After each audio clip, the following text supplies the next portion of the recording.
안녕하십니까. 제1장, 이번 시간에는 건축구조편 제1장 총론 파트부터 하도록 하겠습니다. 건축구조에서 총론 파트. 자, 이 총론 파트는 문제가 하나에서 두 문제 정도가 출제가 되고 있습니다. 문제에서 두 문제 정도 출제가 되는데, 이 총론 파트의 학습 방향은 이렇게 접근해 가주시면 되겠습니다. 기본적인 용어 파트하고요, 용어를 시험을 출제하는 경우하고, 그 다음에 건축물에 적용되는 이 하중에 대해서 다루는 시험 문제하고, 그 다음에 자, 구조입니다. 각 구조의 특징, 구조의 특징이나 힘의 전달에 대해서 다루는 문제, 크게 이렇게 분류가 된다라고 보시면 됩니다. 간혹 가다가 의외성을 가지고 내는 것은 관계 분명 정도 들어가서 용어 부분을 다루는 그런 형태라고 보시면 됩니다. 그러면 지금까지 큰 시험의 부류는 하중적인 측면하고 구조의 이 분야, 크게 이 두 파트로 나누어지고 있고, 간혹 가다가 이 용어 부분에 들어가서 시험을 출제하는 경우 이렇게 분류가 됩니다. 그래서 이 두 가지 측면을 정확히 우리가 학습을 하면서 용어 부분을 정리해 들어가시면 되겠습니다.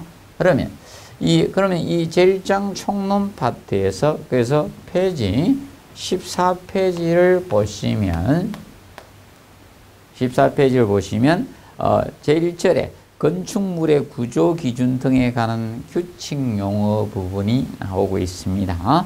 그래서 그 규칙 용어적인 측면에서 봤을 때 먼저 1번에 구조 부재의 개념이 나오고 있죠. 구조 부재, 또는 내력 부분이라고도 칭합니다.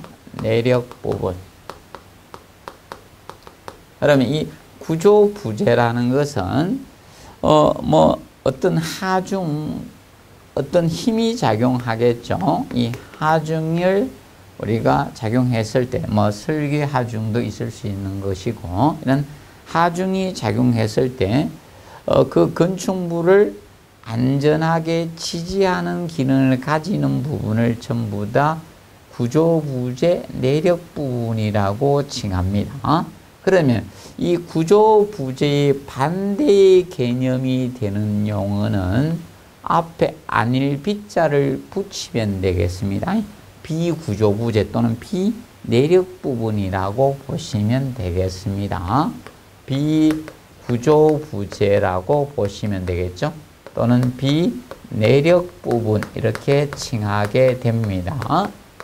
그러면 구조부재 내력 부분은 하중을 건축물이 안전하게 지지하는, 안전하게 이 지지, 또는 전달 내지 분담이라고 보시면 되겠죠. 분담. 그래서 하중을 안전하게 지지하는 기능을 가지는 부재를 전부 다, 그래서 안전하게 지지하는 이 기능을 가지는 일반 그 구조 내력상 중요 부분을 전부 다 구조 부재라고 합니다. 그러면 하중을 지지하지 못하는 것은 바로 비구조 부재라고 보시면 됩니다. 하중을 지지 여부입니다. 지지나 전달, 분담을 하느냐 못하느냐에 따라서 구조부재 내력 부분, 그러하지 못하는 것을 비구조부재 비내력 부분이라고 칭한다라고 보시면 된다. 그러면 예를 들어서 그럼 하중을 지지 여부를 따집니다. 할 수 있느냐 없느냐, 이거 가지고 따지게 됩니다. 그럼 예를 들어서 기둥이다. 그럼 기둥 같은 경우나 이런 내력벽, 이런 것은 바로 이 구조부재 내력 부분에 해당이 되는 것입니다. 그러면 대표적으로, 그러면 비구조부재들, 그럼 비내력 부분에 해당되는 것, 이런 것들은 비내력 부분이라고 보시면 되겠습니다. 그럼 비내력 부분은 예를 들어서 자, 이 분야에 대해서 학습을 하도록 합시다. 비내력 부분. 뭐 대표적으로 이런 것들이 해당이 됩니다. 그러면 벽도, 그럼 내력벽이 구조부재는 내력벽의 경우는 구조부재에 속하지만 이런 비내력벽들은 여기에 속합니다. 비내력벽은 바로 구조부재가 아닌 비구조부재, 비내력 부분에 속합니다. 그러면 비내력 부분에 해당되는 것들이 대표적으로 이런 것들이 해당이 된다라고 보시면 됩니다. 그러면 자, 이 칸막이벽. 그래서 보통 어떤 실의 공간을 나누어 쓰기 위해서 벽을 설치한다. 이것이 칸막이벽이죠. 그래서 칸막이벽이나 아니면 이런 것은 지금 현재 초고층 건물과 같이 뭐 유리나 공장 제품으로 외벽을 조립한 커튼을, 그래서 이 커튼 원래 월이 벽입니다. 벽이 커튼과 같은 벽을 역할한다. 커튼을. 그래서 63빌딩의 외벽 이런 것들이 커튼월에 해당이 됩니다. 그리고 자, 이런 장막벽. 자, 장막벽은 보통 이것을 장막벽이라고 칭합니다. 자, 주뼈대를 짜놓고 나서 이제 벽돌이나 블록과 같은 조적벽을 짓는 것을 보통 장막벽이라고 칭합니다. 그러면 장막벽은 어떤 벽을 장막벽이라고 칭하는가 하면 옛날에 자, 보통 80년도, 70년도에 지어진 아파트, 골조, 기둥과 같은 뼈대는 현장에서 철근 콘크리트로 하고 나서 벽돌로 아파트를 지어서 했습니다. 그래서 옛날에 5층짜리 아파트, 주공업 이런 것들이 보통 그 벽이 장막벽에 해당이 됩니다. 이런 것들이 바로 비내력벽에 속합니다. 그래서 이 칸막이벽이 한번 시험에 출제가 되었었습니다. 하중의 지지를 할 수 없는 부재, 그래가지고 비내력 부분을 물은 거죠. 그래서 이 칸막이벽이 한번 답이 되었던 경우가 있었습니다. 그래서 이런 것은 비구조 부재, 하중을 지지하지 못하는 부재라고 보시면 되겠습니다. 자, 그리고 이런 창문틀. 자, 이런 문틀과 같은 창문틀, 이런 것들은 바로 자, 비구조부재 창호와 관련된 틀들은 일반적으로 하중을 지지하기 위해서 설치된 부재가 아닙니다.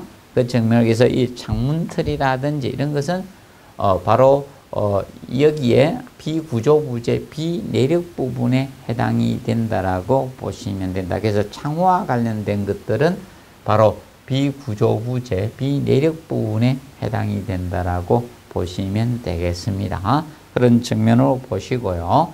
그러면 이때 이 부재적인 측면을 간략히 하면 이 부재란 것은 자, 이 건축물을 구성하고 있는 강요소가 부재죠.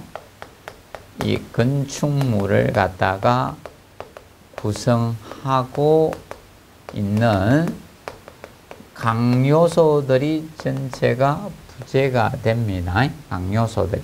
그러면 뭐 기둥이 있을 수도 있고 보가 있을 수도 있고 바닥판이 있을 수도 있고 벽이 있을 수도 있고 이런 것들 전부 다 건축물을 구성하고 있는 강요소를 전체를 부재라고 하고요. 부재. 그래서 이제 구조부재하고 비구조부재로 나온다. 그러면 하중을 지지할 수 있느냐 없느냐에 따라서 구조부재 내력 부분과 비내력 부분으로 나눈다고 보시면 되겠습니다. 정리를 해 두시고요. 그 다음에 여기에 그런 비구조부재는 나중에 이런 부분은 비구조부재라고 보시면 된다. 이제 치장을 목적으로 붙여대는 공사들은 거의 다 비구조부재라고 보시면 되겠습니다. 그럼 예를 들어서 수장공사, 그래서 예를 반자틀을 공사한다 또는 바닥에 마루너를 깐다든지 이런 것들은 비구조부재라고 보시면 되겠죠. 이런 수장공사, 치장을 목적으로 덧붙여대는 공사를 수장공사라고 해요. 수장공사. 이런 부분은 비구조부재라고 보시면 되겠습니다. 그럼 예를 들어서 이거죠. 우리가 천장을 가리는 반자를 설치했다. 그럼 반자를 설치함으로써 건물의 하중을 받아주는 것은 아니죠. 지지하는 건 아니고 서로 하중을 더 추가하는 요소밖에 안 되겠죠. 그래서 이런 것들은 바로 그래서 쉽게 반자틀 같은 이런 것들은 바로 여기에 속하지 구조부재가 아닌 비구조부재라고 보시면 되겠습니다. 그리고 용어 정리에서 거기 보시면 주요 구조부가 나오고 있죠. 주요 구조부는 자 건축법에 규정하고 있는 겁니다. 주요 구조부. 그래서 이 주요 구조부는 총 6가지가 주요 구조부에 해당이 됩니다. 그래서 내력벽, 기둥, 바닥보, 지붕틀, 주계단 이 6가지를 우리가 주요 구조부재로 잡고 있죠. 이 주요 구조부. 그럼 이 주요 구조부하고 구조부재 내력 부분은 건축 구조의 구조 기준에서 정하는 것이고요. 이거는 건축법에서 정하는 거죠. 이거는 건축법입니다. 건축법에서 규정하는 거예요. 그래서 법에서 규정하다 보니까 총 6가지를 설정을 해놨습니다. 하재란 재난시를 기준으로 주요 구조부 6가지를 설정을 해 놓은 겁니다. 그래서 거기 보시면 사익기둥이나 이런 것은 주요 구조부가 아닌 거예요. 그래서 여러분들이 보시면 이 사익기둥이 나오고 있는데 이 사익기둥은 보통 기본적인 기둥과 기둥이 구조적으로 설계가 된 상태에서 간혹 가다가 뭐 인테리어나 뭐 이런 공사를 하면서 추가적으로 설치하는 기둥이 있죠. 그런 것들이 보통 사익기둥이라고 보시면 되죠. 이런 것은 주요 구조부에 사익기둥이 붕괴되더라도 그 건물이 붕괴되는 건 아니죠. 그래서 사익기둥은 주요 구조부에 들어가지 않는 겁니다. 그리고 최하층 바닥. 자, 일반 바닥은 화재로 인해서 붕괴가 되면 인명 위험합니다. 그런데 최하층 바닥은 지표하고 맞닿아 있습니다. 그래서 화재가 안 나더라도 최하층 바닥이 붕괴되는 것은 발생을 하지 않죠. 그래서 최하층 바닥은 주요 구조부에 들어가지가 않는 겁니다. 그리고 작은보. 자, 이 작은보라는 것은 큰 보와 큰 보를 갖다가 연결해 주는 보죠. 그렇기 때문에 작은 보가 파손되더라도 큰 보가 지탱을 해줄 수가 있습니다. 그래서 작은 보가 주요 구조부에 들어가지 않는 겁니다. 그럼 큰 보, 보통 보의 개념은 큰 보, 기둥을 연결하는 보가 바로 큰 보의 개념이에요. 그래서 큰 보는 주요 구조부지만 작은 보는 주요 구조부에 속하지가 않습니다. 그리고 차양이라는 것은 보통 햇볕이나 이런 것을 가리기 위해서 조절해 주기 위해서 보통 개구 앞쪽에다가 이렇게 창문이 있을 때, 자, 이 벽이 있을 때 이게 이제 창문을 이렇게 두었습니다. 그러면 햇볕이 그냥 들어오니까 앞에 이런 햇볕양 이런 것을 조절하기 위해서 앞에다가 바깥에 돌출해 놓은 부분이죠. 그러면 사실 차양이 혹시 붕괴되더라도 뭐 밖에서 누가 밑에서 기다리지 않는 이상 위험하진 않죠. 건물 내부가 붕괴되는 형태가 아니라는 겁니다. 그래서 차양도 주요 구조부에 들어가지는 않습니다. 그리고 옥외계단도 속하지가 않는 거죠. 옥외계단. 자, 보통 옥외계단은 외부에 있는 계단이죠. 그래서 보통 주계단. 그래서 일반적으로 건물 내부에 피난을 위해서 설치하는 계단이 보통 주계단이 있고 주통로. 보통 피난을 가기 위해서 위층에서 아래층으로 수직통로인 계단을 통해서 이동을 하게 되는데 그때 주통로로 사용되는 계단이 주계단이 되는데, 근데 이 주계단이 보통 피난을 위해서 화재가 발생하면 연기가 발생해요. 그러면 연기가 발생하거나 또는 하염이 오게 되죠. 그러면 일반 계단의 경우는 화재가 나면 계단을 통해서 위로 불이나 연기가 이동을 하게 될 겁니다. 그러면 하염을 차단하기 위해서 일반적으로 방화문이 설치되는 계단이 보통 피난 계단이 되고요. 그 다음에 피난 계단이 되더라도 일반 연기가 계단을 통해서 위로 올라가면서 꿀뚝 역할을 해요. 그래서 연기의 진입도 방지해서 일반 피난을 갖다가 원활하게 할 수 있도록 연기를 차단해 주는 것이 특별 피난 계단이 되는 겁니다. 주 계단으로서. 이게 강화가 되는데, 그래서 그 계단들은 화재가 발생했을 때 계단이 붕괴가 되면 우리가 보통 계단을 통해서 피난을 가야 되는데 그걸 못하게 됩니다. 그래서 주요 구조부에 속하지만 5개의 계단은 해당이 되지가 않는 겁니다. 그래서 이런 것들은 법상에서 주요 구조부에 설정을 하지 않고 있는 겁니다. 그래서 보시면 되겠고요. 그러면 예를 들어서 다른 것도 많습니다. 그래서 이런 기초라든지 그 법령에 규정을 하지 않고는 있지만 이 기초도 주요 구조부가 아닌 겁니다. 기초는 땅하고 접하고 있죠. 그래서 화재가 발생하더라도 관계가 없는 거예요. 붕괴되지 않기 때문에 기초도 주요 구조부에 속하진 않습니다. 그런데 예를 들어서 구조부재는 예를 들어서 이런 기초나 이런 지하층 바닥 작은보 이런 것들이 뭐는 해당된다? 구조부재에는 해당이 됩니다. 그런데 주요 구조부는 아니란 겁니다. 이 건축법에서 정한 기준은 화재란 재난이 발생했을 때를 기준에서 설정하다 보니까 이 주요 구조부에 총 6가지만 포함을 시키고 다른 것들은 포함이 되지 않고 있는 겁니다. 그 청문을 여러분들이 알아두시면 되겠고요. 그리고 두 번째 보시면 부재력, 응력 개념이 나오고 있죠. 부재력 또는 응력. 자, 그럼 부재의 힘인데, 자, 보통 이 부재력이라는 것은 하중이나 어떤 외력이 작용했을 때, 그럼 여기에서 힘을 가했다는 겁니다. 압축력을 가했어요. 누르는 힘을 가했습니다.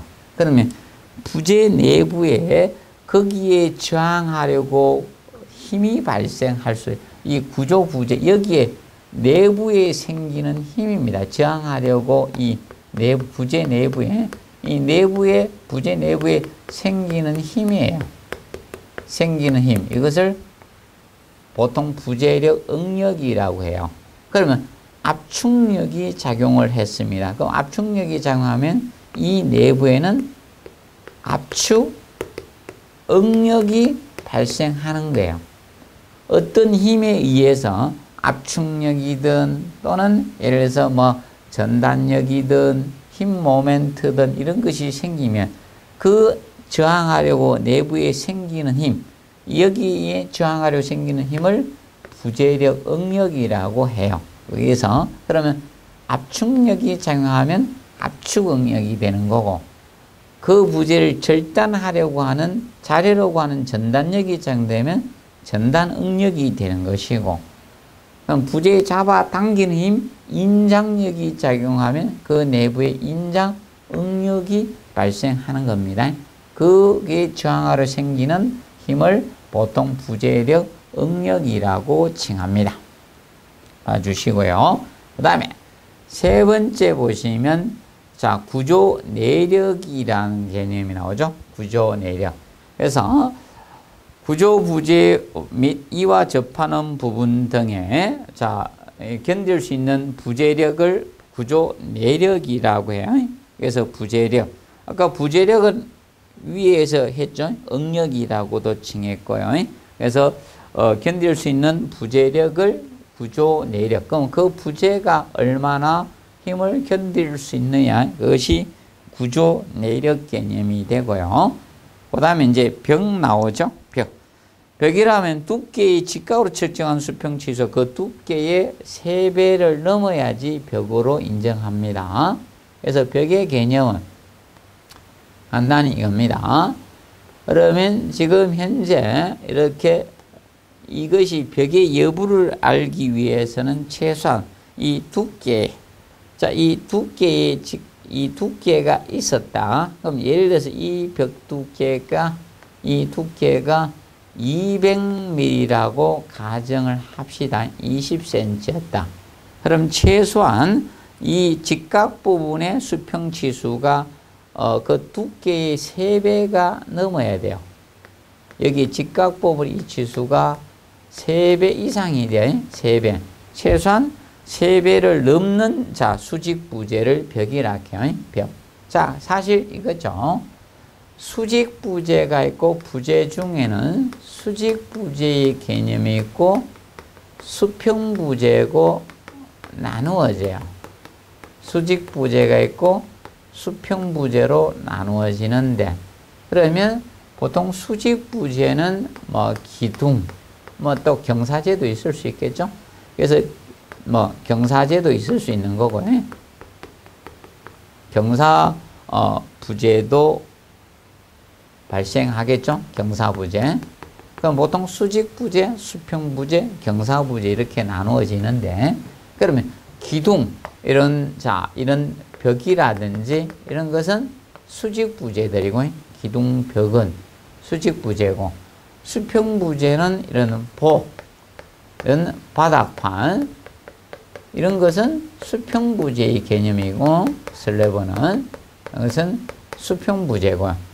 뭐 경사부재는 보통 이런 것들이죠. 대각선 방향으로 빗방향으로 설치된 부재, 뭐 가세라든지 뭐 기잡이나 이런 종류들 여러 가지 있습니다. 그래서 이제 대각선을 설치하는 그래서 쉽게 뭐 이 경사지기에 설치된 부재들 있죠. 경사부재들이 대표적인 가세라고 보시면 되겠죠. 그리고 이제 트러스를 짤 때 보통 지붕틀 짤 때 이 경사부재들이 나옵니다. 경사부재들. 그러면 여기에서 벽은 수직부재에 해당이 되죠. 최소한 이것이 200mm가 되니까 3배를 넘어야 돼요. 그러면 600mm. 이 길이가 600mm 초가 넘는 경우에 벽으로 보겠다는 겁니다. 600mm를 초과한다. 최소한 이게 20cm니까 60cm 초과되면 벽으로 보겠다는 겁니다. 그러면 만약에 이 수치가 600이 안 됐다. 그러니까 500이었다. 그럼 벽으로 인정하지 않겠다는 겁니다. 그래서 벽의 개념 3배를 넘는 수직부재를 칭합니다. 그러면 보통 이 벽과 기둥과 같은 이 수직부재들은 기본적으로 압축력을 많이 받을 수밖에 없습니다. 그래서 그 5번에 보시면 기둥이라면 높이 최소 단면 지수 3배 혹은 또는 그 이상으로서 주로 축방의 압축 하중을 지지하는 데 쓰는 부재를 기둥이라 하죠. 그러면 둘 다 수직 부재인 기둥이나 벽은 어떤 힘을 받을 수밖에 없는가 하면 바로 압축 하중을 압축력을 받는 거죠. 압축 하중. 그럼 압축 하중을 받기 때문에 압축력을 받는 겁니다. 압축력. 누르는 힘을 받을 수밖에 없습니다. 압축 하중을 받게 됩니다. 그래서 사람의 다리를 연상하시면 되죠. 힘이 작용하게 되면 압축력을 받습니다. 자, 누가 잡아 당기지 않는 해서 인장 하중을 받는 것은 아니죠. 그래서 수직 부재들은 기둥이나 벽은 압축 하중, 압축력을 받습니다. 그러면 기둥 벽에 작용되는 하중은 이 하중이 작용되고, 그러면 기둥이나 벽의 내부에는 이것이 발생돼요. 내부에는 압축 응력이 발생하는 거죠. 압축 응력이 생기는 거야. 내부에 생기는 힘은 압축 응력이고요. 작용되는 힘은 압축력, 압축 하중이 작용되게 됩니다. 자, 기억을 해 두시기 바랍니다. 그래서 기둥 개념. 그러면 수평부재인 보나 바닥판의 경우 수평부재인 보나 바닥은 우리가 빨랫줄을 연상하시면 되죠. 빨랫줄이 희죠. 그렇다 보니까 이 빨랫줄은 움직이는 힘을 받을 수밖에 없죠. 그래서 이 수평부재인 보나 바닥판은 힘이 힘 모멘트, 움직임, 휘으려고 하는 자, 이 모멘트가 움직임이 생길 수밖에 없죠. 힘 모멘트가 발생을 합니다. 힘 모멘트. 그러면 힘 모멘트가 발생하면 자, 이렇게 되겠죠. 자, 예를 들어서 자, 여기 기둥 나무가 있었는데 여기에 빨랫줄을 매놨다. 그럼 빨랫줄이 처질 겁니까? 근데 현재 건물들은 철근 콘크리트 건물이 많다 보니까 이런 형태의 힘 모멘트가 발생이 될 수밖에 없습니다. 이런 형상으로 생깁니다. 그러면 힘 모멘트가 생기는 부분에는 뭐가 동반되는가 모르시면 이렇게 하시면 돼. 손가락을 이렇게 굽혀 보시면 돼. 이렇게 눌러서 굽혀 보시면 밑에가 당겨져요. 힘이. 그래서 이렇게 보시면 당겨지는 힘이 생깁니다. 그러면 이 부분에 자, 그럼 무슨 인장하중이 작용될 수밖에 없어요. 잡아당기는 인장하중이 작용이 돼요. 잡아당기는 그러면 인장력이 작용이 돼요. 잡아당기는 힘, 인장력이 작용이 될 수밖에 없어요. 그래서 수평부재는 이런 힘이 발생할 수밖에 없습니다. 당겨져요. 그러면 인장력이 당기는 힘이 작용이 되어버리면 크랙 균열이 가버립니다. 처지게 되면. 처짐이 발생하면 인장하중, 인장력이 작용이 될 수밖에 없습니다. 그래서 이런 힘이 발생이 된다는 점을 우리가 알아두도록 해두시면 돼요. 그래서 수평부재는 힘 모멘트가 발생을 합니다. 힘 모멘트. 휘어지려고 하는 모멘트 움직임이 생길 수밖에 없습니다. 수평은 나중에 처질 수밖에 없죠. 그래서 이런 힘이 작용된다는 점을 우리가 알아두도록 하시면 됩니다. 그리고 자, 경사부재는 이 가세의 경우는 자, 이 두 가지. 이 원래 가세라는 것은 자, 이 수평력, 수평하중 되겠죠? 자, 이 수평력에 대한 수평하중 또는 수평력이라고 칭하겠죠? 수평력. 그래서 이것을 간단히 줄여서 행력이라고도 합니다. 수평력을 행력이라고도 칭합니다. 그럼 수평하중, 이 수평하중 행력에 대한 보강 목적으로 수평하중에 대한 보강을 목적으로 자, 보통 보강을 목적으로 이 대각선 방향으로 되어주는 겁니다. 목적으로 빗방향. 이 대각선 방향으로 자, 설치하는 부재가 가세입니다. 설치하는 부재가 가세의 개념이 됩니다. 가세. 그러면 가세의 개념은 이렇게 됩니다. 이렇게 집을 짓게 되면 옆에서 행력이 작용이 되면 수평력이 힘이 작용해요.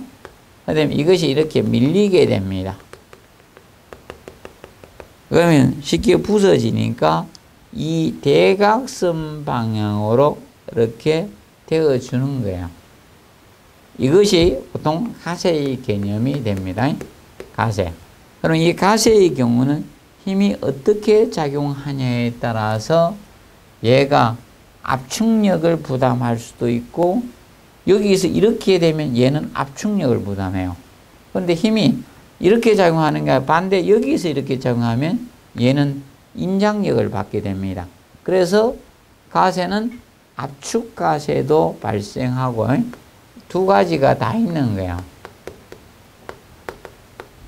압축 가세도 있을 수 있고 인장 가세, 힘을 두 가지 측면이 다 있는 겁니다. 그러면 어떤 행력은 어느 쪽에서 작용될지 모르죠. 바람이 어느 방향에서 불어라는 것은 없죠. 항상 바람은 남쪽에서 북쪽으로 불어라, 또는 북쪽에서 남쪽으로 불어라, 동에서 서로 불어라, 이런 경우죠. 어느 방향에서 다 불을 수 있기 때문에 지진이 왔을 때도 어느 방향에서 올지 모르죠. 그래서 보통 여러분들이 이런 철탑이나 이런 걸 보시면 거의 대각선 방향으로 이렇게 되어 있습니다. 그러면 에펠탑 이런 경우도 보시면 이 대각선 방향으로 이렇게 설치되어 있습니다. 이것이 보통 가세입니다. 가세는 이렇게 압축가세, 인장가세 이렇게 나누어진다라고 보시면 되겠습니다.